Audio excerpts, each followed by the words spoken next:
Today, we're going to talk about some issues that are really important, but this one is particularly important for the state that the university is in terms of making sure that we keep our students, making sure that we get more students if at all possible. So I would like to introduce Barbara Sherry.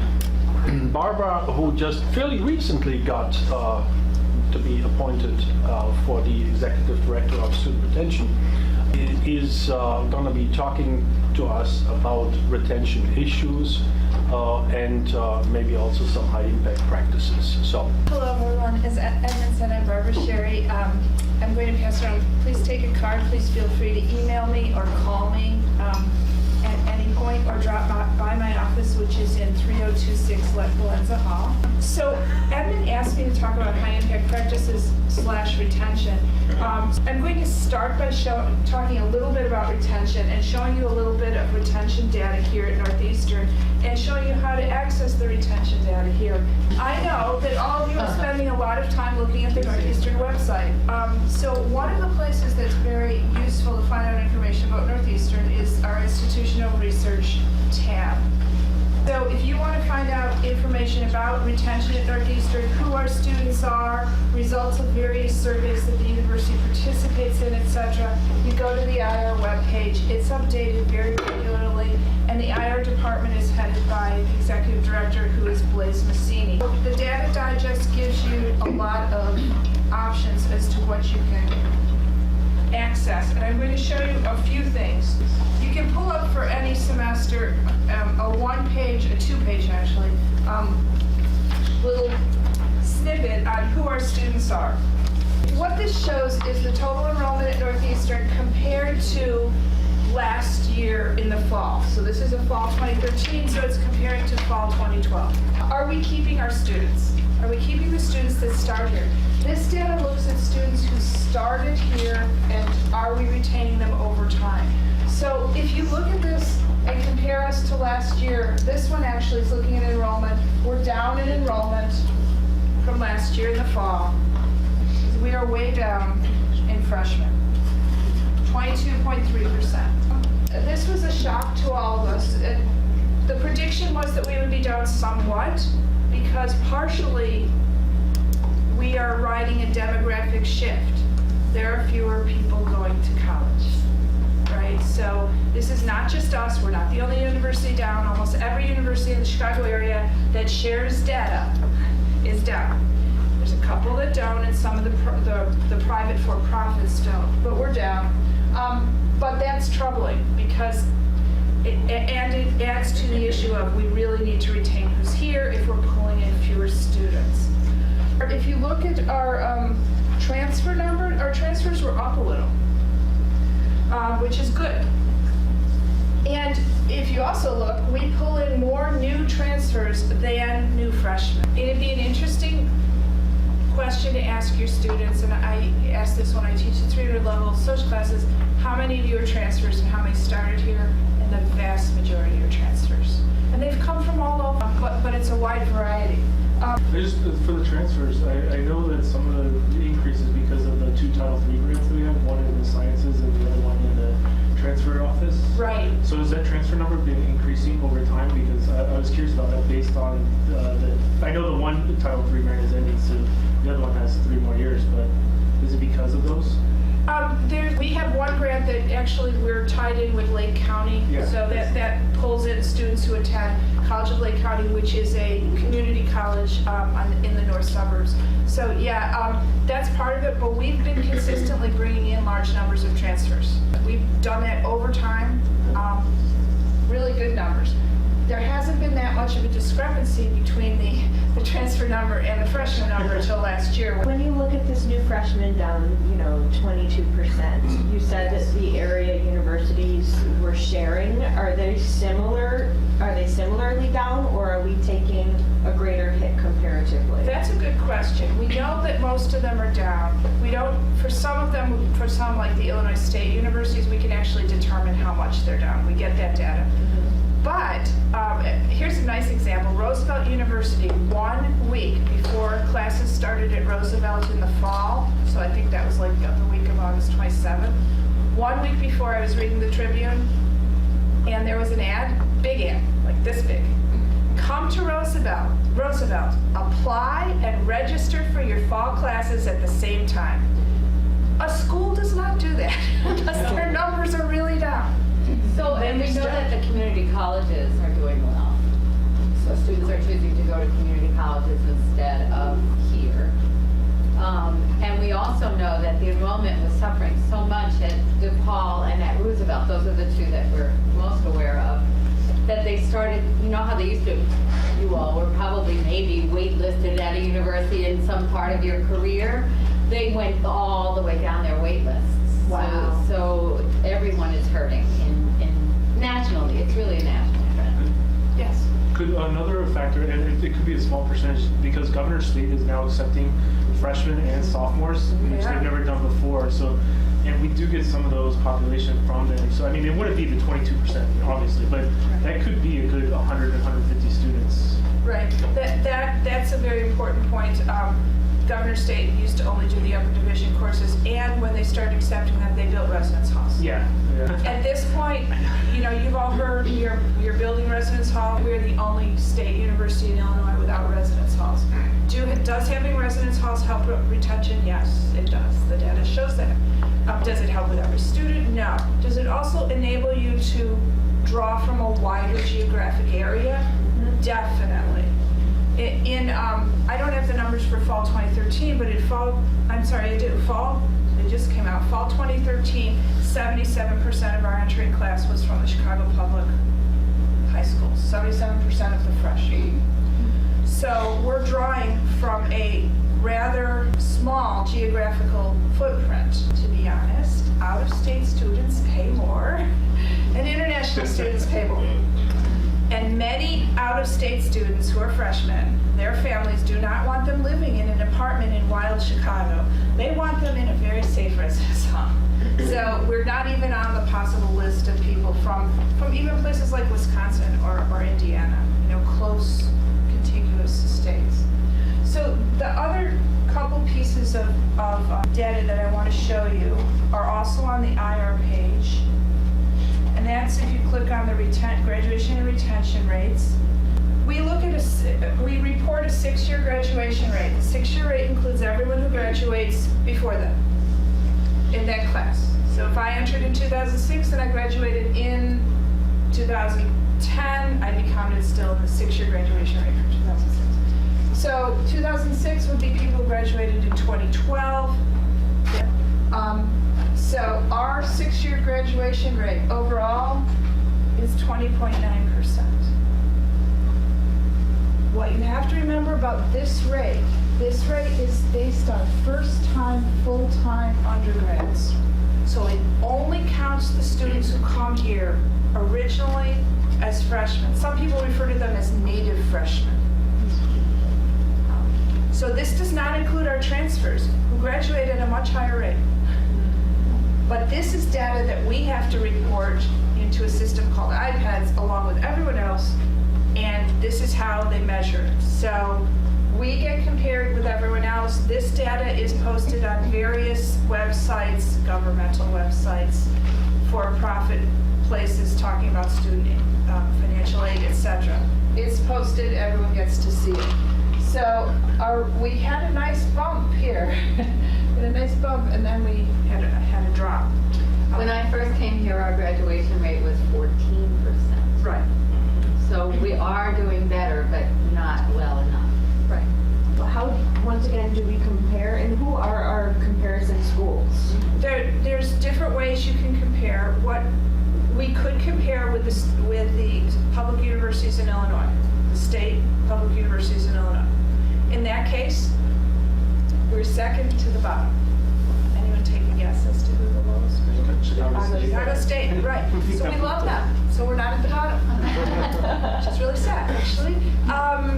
All the other state universities are higher. Now, you have to say, can you really compare U of I, who has a different admission standards and different subjects, or even UIC, which offers engineering, and we don't. Can you really compare that? So we also have a category of peer institutions that we can compare to and see how we're doing. We want to compare that. Similar schools. When you pick peer institutions, at one point we picked, and you look at the entire universe of all the possible institutions in the U.S., it's very hard to pick a peer institutions very similar to Northeastern. I worked at 2 other universities. I attended 4. None of them was like Northeastern. First of all, we're commuter, 100% commuter right now. We are an HSI. We have a certain number of students, so you obviously don't want to compare us to a school that has 700 students or a school that has 50,000. We're located in a city, not in a cornfield or, a rural area. We're, in addition to being an HSI, we're incredibly diverse. We're the most diverse public institution in the U.S. We have a huge number of students who are first generation. So it's hard to get some comparisons. We have a group of them. They include some schools in Texas.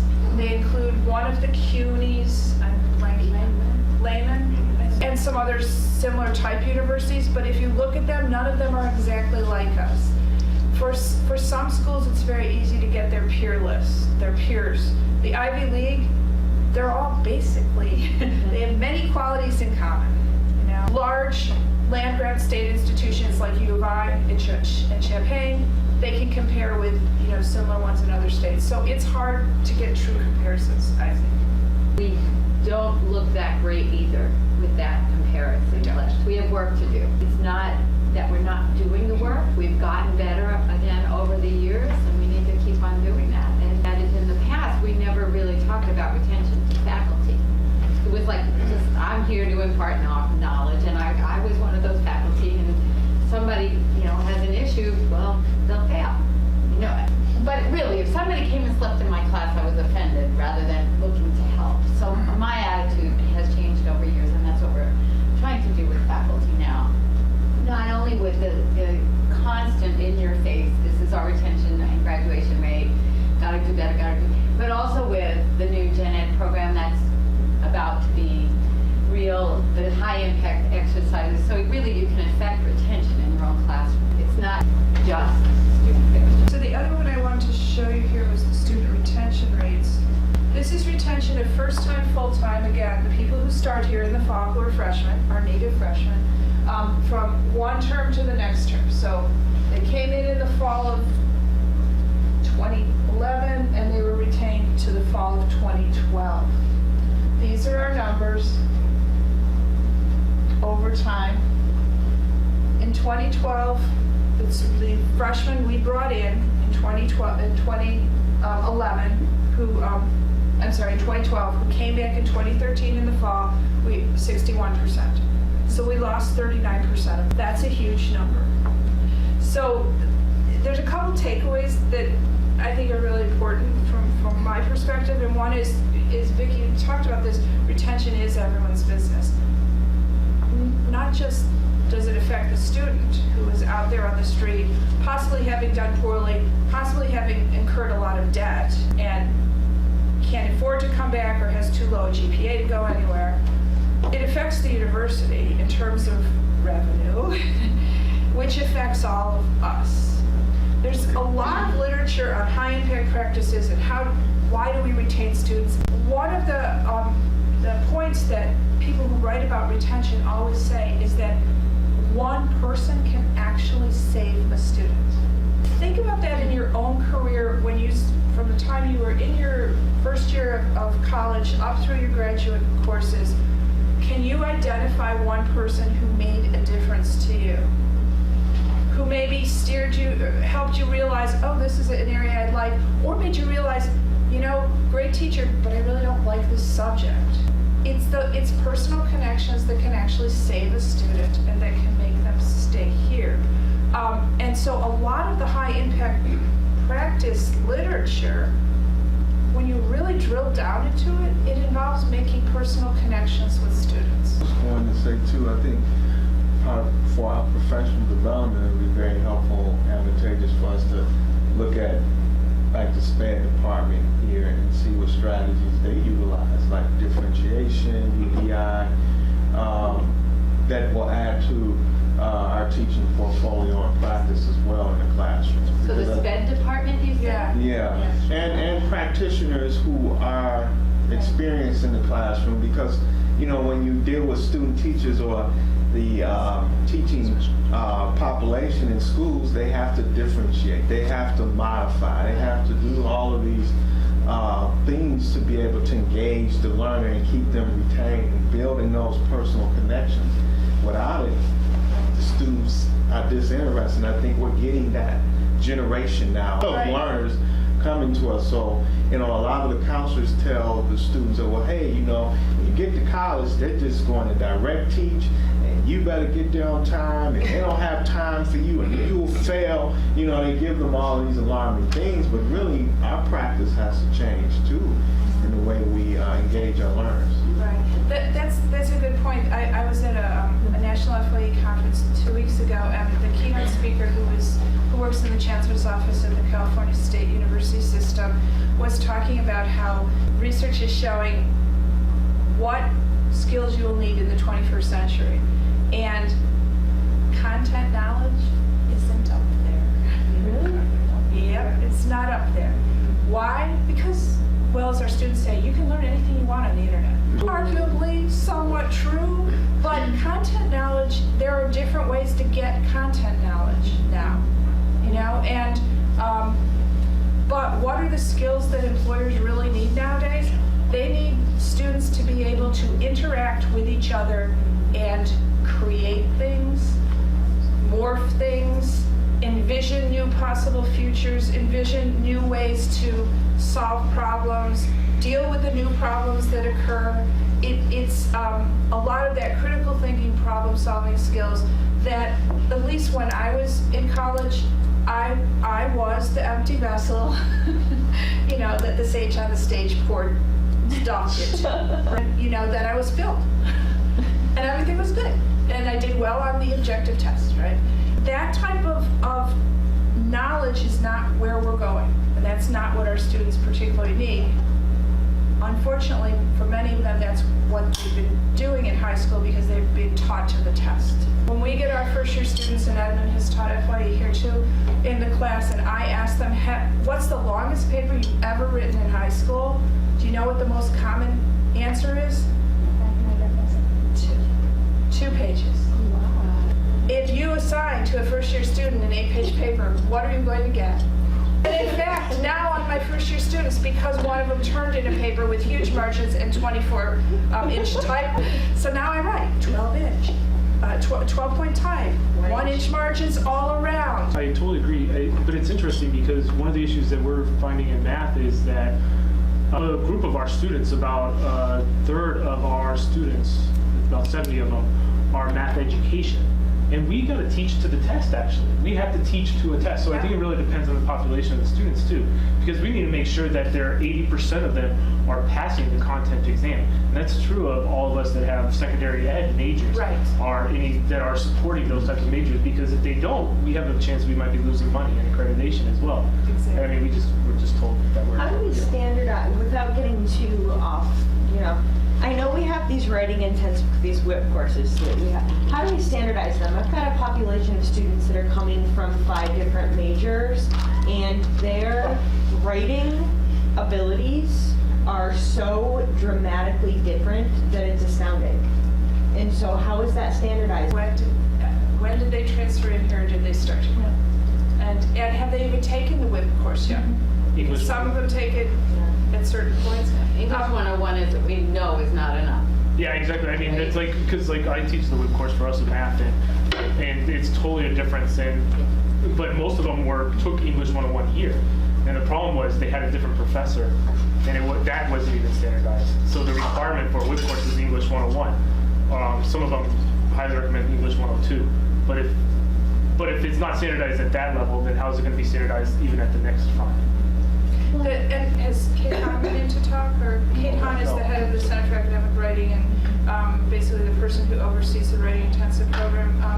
There is a standardization among the WIP courses that certain elements have to be in all. But how you teach it, et cetera, it varies obviously, and should vary within the discipline somewhat. I think it begs the question of whether standardization is actually the outcome that we're seeking. Like what we're talking about is differentiating. We're talking about meeting our students where they are and bringing them to where they need to be. And so as we think about, and as we've been having conversations, and for all of you, peer teaching exchange, whatever, our next conversation is going to be about responding to student writing and thinking about assessment and strategies for assessment. We can really talk about what are some of those strategies for working with student writing for other ways of responding to students. But you really have to think about what are the objectives that you're working towards for students. And if our goal is retention, how do we help students whose writing is really struggling or whose other preparation is lacking meet the outcomes that we've set for them so they're able to succeed in the future in a way that's empowering and supportive rather than in a way that highlights some of their deficits. Right. I mean, 75% of our entrance students test into developmental math. Over 50% test into developmental English.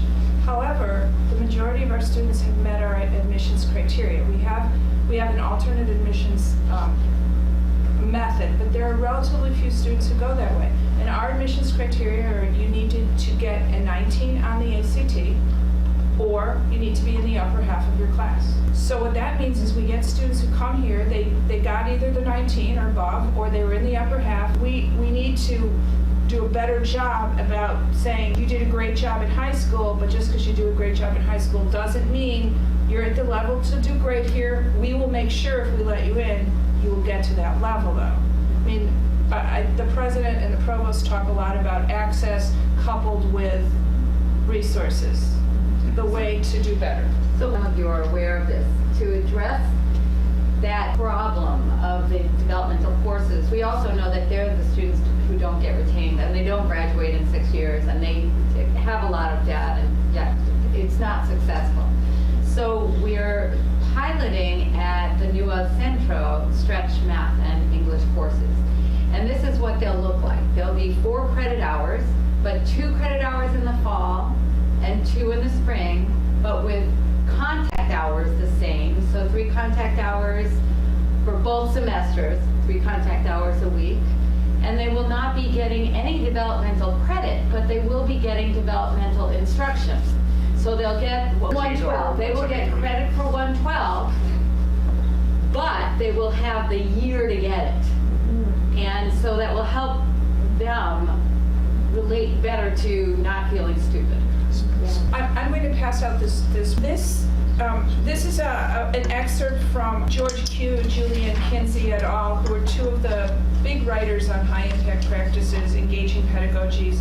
And this is from Connecting the Dots, which came out in 2007, looking at the relationships between student engagement and educational practices and student success. Regarding the issue, though, one point before we go to this and just look at a couple things in it, I have 14 peer mentors this semester. I asked them how many of them started with developmental math. 11 did. All of them have GPAs over 3.0 now. All are on track to graduate in a timely fashion. 3, in fact, are graduating this year. So just because the students are testing into it doesn't mean they don't make it. But with these students, what they did is they really hung out a lot with the math tutors, with the Learning Support Center on the 4th floor of the library. They engaged in all the opportunities that the university has, which their tuition pays for ways to help them succeed. There is a university retention group that meets. It's got faculty, staff, administrators on it. They're part of what my new job is reaching out to faculty and talking and listening. What you're doing that works. There's some departments that have phenomenal retention. Yes, perhaps what they're doing in social work can't translate exactly to, let's say Spanish or some other discipline, but some of the activities can, and some of us don't know what other people are doing that are useful, that are helpful, or indeed things we've tried and that bombed. And maybe it's because that's not a good approach, but maybe it's because we need to try it a little differently. I gave you this one little excerpt from this because what this report boiled down to at the end was, what do we need to do to help students succeed? And what Hugh talked about is essentially communicating clearly to students, giving periodic and frequent feedback, connecting students to the networks at the school, which means faculty have to know about what's here. Because you come in as your first year, and I know you go through this very good training with admin, et cetera, but do we know everything that's here? I'm still learning some things. We have orientation for first year students. Orientation is not required for transfers. Transfers may not know there are tutors. We need to help all of us understand what's there, not just students, but each other. What also matters to them is their peers hearing it. So one of the things we in FYE do is we try to get peer mentors into the classrooms. So the more we can get peers into the classroom through various ways, the more we will do it. My students in my research lab do similar things to what my students do in my teaching lab. So I bring them in to talk about their research on the labs that match up. And the students really respond to that. Yeah, and that's something that I've done in the social class you're going to be teaching. I brought in upper division sociology students to talk to the students. What does it mean to major in sociology? What type of experiences or internships have you had? And then I always leave the room for a little part of the time so they can talk, and ask the questions they don't want to ask in front of me.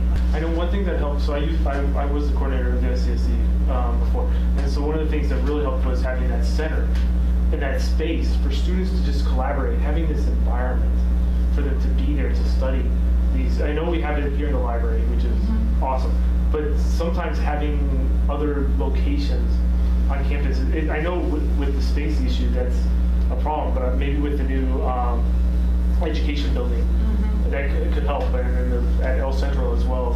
I know they talked about there's going to be space there. Are we looking to develop that too? I can talk a little bit about that. If you were here even 10 years ago, where you walk from the information center to the administrative building, all those tables, they didn't used to be there. If you go to the building for the College of Business and Management, the Agora that they call it. Beautiful. Beautiful. So yes, in as much and as quickly as we can, we're looking at design space. Like we had to get new electrical out for the tables in that hallway when the new building was designed. When the old building was redesigned, we had the electrical for folks and the data for folks. So there's a plan for like outside of Beck's to deal with a coffee shop. The library downstairs, I think you can see, there'll be a cafe. So within the spaces that we have, the public spaces, they're trying really hard to do that. What we saw in the sciences was the amount of engagement. So while our enrollment and retention is down generally, in the sciences it's up. And I know what happened was having a location was key. And so I know that's why, but also research. That's what I was going to say, the research piece of that, what you all do, where students actually present at conferences around the country. A biologist is now in Europe somewhere. Yeah. Amy met one of her students. England.